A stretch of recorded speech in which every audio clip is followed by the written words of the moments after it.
Fala, nação! Tudo bem com vocês? Nação, ganhamos mais um jogo, porém eu estou bastante preocupado com o jogo de terça-feira contra o Fluminense. Eu acho, na minha opinião, que o Fluminense é muito mais time hoje, tá? Então o jogo de hoje comprovou que estamos bastante despreparados, estamos bastante desorganizados, né? Eu vou deixar aí o vídeo aí do pessoal da ESPN, o crédito é deles, vou deixar o link aqui embaixo, beleza? Bora lá pro vídeo. Daquele Santos que a gente viu com a camisa do Atlético Paranaense. E o Davi Luiz, no momento da entrevista dele, né? Porque o Davi Luiz hoje ele fez o primeiro gol com a camisa do Flamengo. Um gol e uma assistência, né? Um jogador que tem sido muito pressionado, porque acho que a fase dele também é uma fase abaixo do padrão da carreira do Davi Luiz. Ele mesmo diz que está com desconforto. Essas duas substituições, né, se confirmadas a parte física, algum tipo de lesão, eu entendo por precaução. Sim. Você tem que tirar. Mas você tinha que pelo menos guardar uma. Eu não vejo muito sentido você tirar o Cebolinha, porque o Flamengo estava tendo muito espaço, era um Bahia muito descompactado, um Bahia que tentou pressionar alto, que no primeiro tempo teve mais a posse de bola até. O Flamengo estava tendo um estilo mais direto de explorar a velocidade e o Cebolinha estava tendo muito espaço, né, para botar essa velocidade. E o Matheus França também, não só por conta do gol. Porque ele é um garoto de qualidade, um garoto de personalidade que se movimenta ali e acho que casa bem com o Gabigol quando o Flamengo não tem o Pedro. Então, assim, não dá para entender muito. Eu acho que faz parte do pacote Sampaoli. Sampaoli é um técnico caótico. Não dá para você prever qual a escalação que ele vai colocar no jogo, não dá para você prever qual vai ser o tipo de substituição. Acho que ele já não estava muito satisfeito com o primeiro tempo do Flamengo. Né? O 3-1 não era um 3-1 de controle, de uma atuação memorável do Flamengo. Pelo contrário, o Flamengo também levou alguns tipos de sustos e não mostrou uma solidez, principalmente no meio campo ali, né? Defensivamente, já no primeiro tempo, o Flamengo não fazia uma partida equilibrada. Mas eu acho que ele acabou se precipitando, Glaucia, e ele piorou o time. Porque no segundo tempo, mesmo quando o Flamengo estava com 2 a mais, depois da expulsão do Rezende e da expulsão do Canu, o Bahia teve a melhor oportunidade do segundo tempo. Poderia ter empatado o jogo. E aí é uma pressão que o Sampaoli trouxe para ele. Então, assim, é difícil entender a cabeça do Sampaoli. Hoje ele foi muito mal. Você pontuou logo no início, né, da abertura aqui, a questão ofensiva do Bahia, como no primeiro tempo você já tinha pontuado isso, mas a questão defensiva não. Mas um Flamengo que volta para um segundo tempo e que caiu muito, e por conta dessas mexidas. E aí esse poderio do Bahia aparece mais. Mesmo o Bahia, quando tinha menos jogadores em campo, ainda com oportunidades. E algo que não dá para entender muito você tem um jogador que é o grande craque do time. Tá voltando de lesão. Você tem um jogo terça-feira pesado contra o Fluminense. Você vai deixar ele no limite físico por mais de 90 minutos? Estou falando do Arrascaeta. Ele era, para mim, um jogador que tinha que ser um pouco resguardado ali nessa situação. Então, a gente vê ele no segundo tempo muito cansado, né? Ele estava completamente exausto. Era um jogador que eu acho que tinha que ser um pouquinho preservado na segunda etapa e por conta das 5 substituições no intervalo, isso não foi possível. Mais uma vez a gente viu um Flamengo, né? O Capita tem visto muito isso, todo mundo aqui na ESPN tem falado sobre isso. Fisicamente o time não consegue sustentar a intensidade por 90 minutos. Mais uma vez a gente viu um time que não tem essa capacidade de pressionar. Sem intensidade não se joga com o Sampaoli. E outra observação, Glau, os atletas também sentem. Quando a gente chega aqui no programa e fala assim, nossa, é a primeira vez no Campeonato Brasileiro que isso aconteceu, na Europa aconteceu uma vez, os jogadores também sentem a modificação. Então você está no vestiário ali, esperando uma observação, uma correção que é feita pelo treinador, pela comissão técnica. Então quando vem a notícia que no intervalo vão sair 5 jogadores, e aí logicamente os jogadores entendem que, pô, eu não posso sentir nenhum desconforto, né? Porque se eu sentir um desconforto, eu vou atrapalhar o meu time. Eu tenho que começar a tomar cuidado com as ações que eu vou ter dentro do segundo tempo. Então, com certeza, não estou falando que a baixa de rendimento do Flamengo no segundo tempo, ela tem total relação com esse sentimento dos jogadores. Mas que eles sentem, eles sentem. Quando eles percebem que o treinador vai fazer as 5 substituições no intervalo e a partir daquilo você não pode mexer mais, isso causa um burburinho no vestiário que talvez não seja necessário, né? Então, assim, você parte de um sistema tático diferente, com uma formação diferente. Então, assim, imagina só, o Flamengo treinou alguns dias para o enfrentamento contra o Bahia. Então, você tem uma formação tática, você tem os jogadores que, teoricamente, são considerados titulares para aquela partida, então cria-se essa expectativa. Quando você volta para o intervalo, você volta totalmente modificado. E assim, em cima do que o Fernando falou, para mim, na minha opinião, o Cebolinha era um dos melhores jogadores do primeiro tempo. Então, assim, era o jogador mais agudo, é o jogador que mais incomoda. O Bahia perdeu muitos espaços no meio-campo e isso, né, e colocava os zagueiros, mesmo o Bahia jogando com 3 zagueiros mais expostos, e o Cebolinha lidou muito bem com isso. Então, a gente viu o Cebolinha incomodando pelo lado esquerdo. Aproximação com a Arrascaeta. Aproximação com a Arrascaeta. A gente viu algumas vezes o Cebolinha indo para a direita e trazendo o Matheus França para a esquerda, mas aí o Cebolinha também incomodando. Então, era um jogador que estava te entregando algo que o Flamengo talvez o principal escape do Flamengo. Então, assim, é algo que precisa ser repensado, sabe, Glau? Eu até a gente fica, né, conversando com alguns amigos, e o que me chama a atenção e eu falo muito sobre isso, é a comissão técnica, né? É o dirigente do clube, é o coordenador de futebol, enfim, que o Flamengo tem muitas peças, mas assim, de você pelo menos tentar entender, né?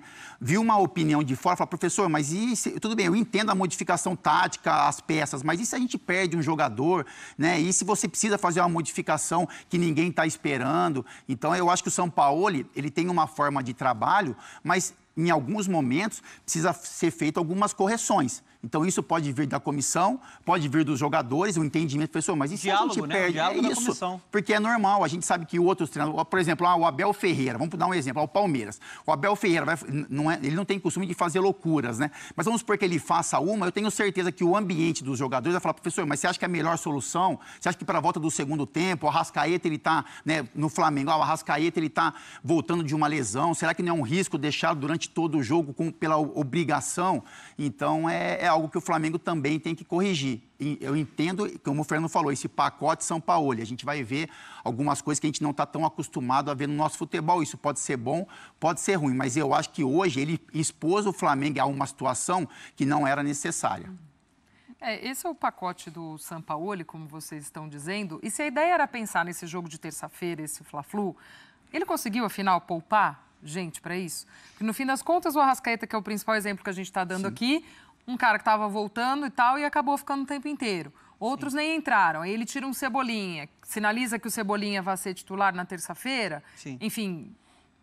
Eu acho que a gente tem uma sinalização que o Cebolinha vai ser titular, e eu acho que é um acerto. Sim. Porque ele vem na sua melhor versão no Flamengo, está com confiança e estava bem no primeiro tempo. Aproximação dele com o Arrascaeta e estava tendo muito espaço, né? A gente já falou aqui sobre a fragilidade do sistema defensivo do Bahia do Renato Paiva.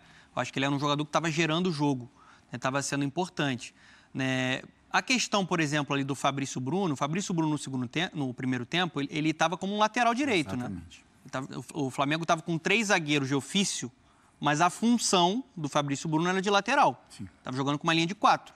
A partir do momento que o Davi Luiz, né, sente um desconforto, a gente tem que ter ainda a confirmação oficial do clube, o Fabrício Bruno volta para a zaga e ele bota o Wesley pelo lado direito. Eu acho que o único jogador que ele dá um sinal, a interpretação que eu tenho, de que vai ser titular no jogo contra o Fluminense e foi preservado já de início, é o Pulgar. Porque o Pulgar, ele estava muito bem nas últimas 3 partidas, né? Ele jogou muito bem contra o Racing, jogou muito bem contra o Atlético Paranaense e contra o Goiás. E hoje ele vem no banco de reservas e o Sampaoli coloca o Thiago Maia ali como, né, o primeiro homem de meio campo. Em alguns momentos ele recuava para fazer a série de 3, né, quando o Flamengo tem a posse de bola, né? Mas eu acho que a melhor versão do Flamengo ainda tem o Pulgar nesse momento.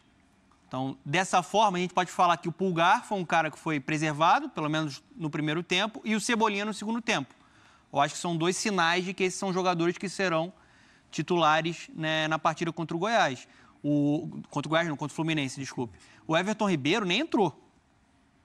Tem que ver, né, se também vai vir como um titular no jogo contra o Fluminense. E analisar a questão do Arrascaeta, né? Porque o Arrascaeta hoje estava completamente exausto na segunda etapa. No segundo tempo.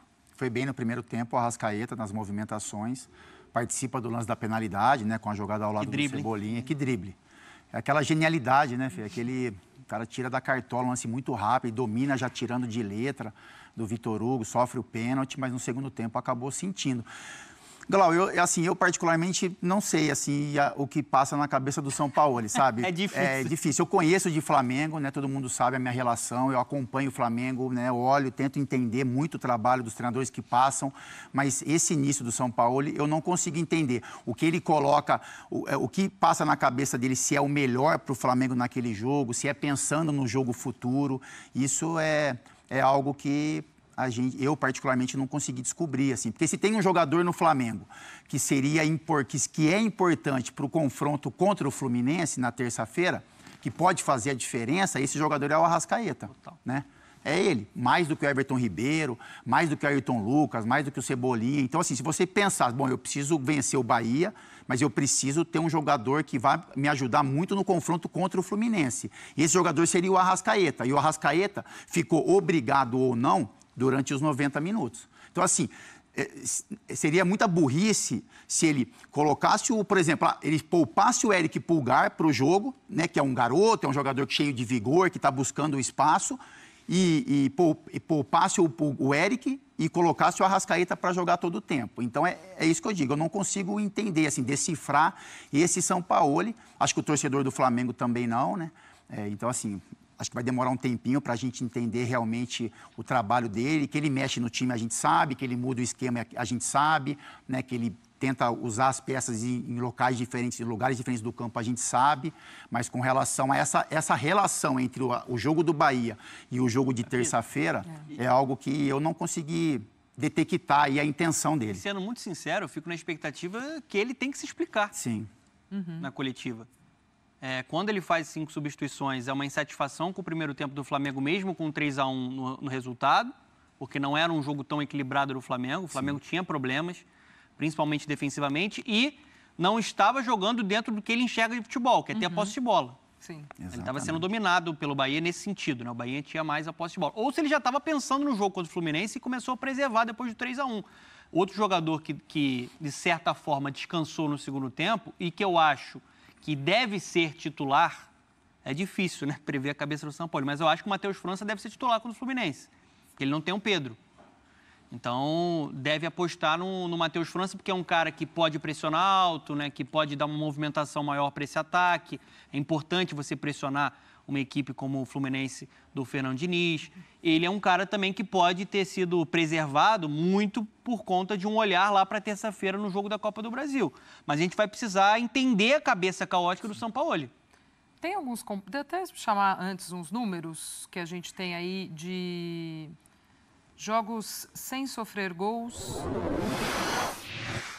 Os números defensivos do Flamengo nos 8 jogos com o São Paulo. São 2 jogos sem sofrer gol e 12 jogos com gols sofridos. Média de 1,50 gol sofrido por jogo. Sofreu gol em 75% dos jogos. Essa história de entender a cabeça do São Paulo eu acho um pouco complexa. É isso aí. Comenta aí qual o seu